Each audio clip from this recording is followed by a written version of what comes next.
അസ്സലാമു അലൈക്കും വറഹ്മത്തുള്ളാഹി വബറകാതുഹു.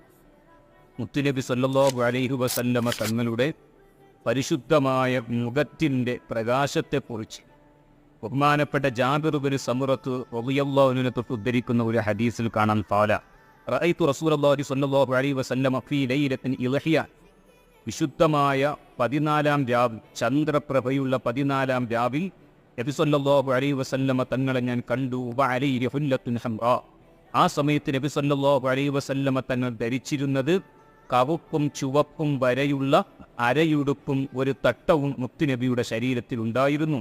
ഫജഅൽതു അൻദുറു ഇലൈഹി വഇലൽ ഖമരി, ആ സമയത്ത് മുത്തുനബിയിലേക്കും ചന്ദ്രനിലേക്കും ഞാൻ മാറി മാറി നോക്കി. ഫലഹുവ ഇൻദി അഹ്സനു മിനൽ ഖമർ, ആ സമയത്ത് 14-ാം രാവിലെ ചന്ദ്രനേക്കാൾ പ്രശോഭിതമായിരുന്നു എൻ്റെ നേതാവ് മുഹമ്മദ് റസൂലുള്ളാഹി സ്വല്ലല്ലാഹു അലൈഹി വസല്ലമ തങ്ങളുടെ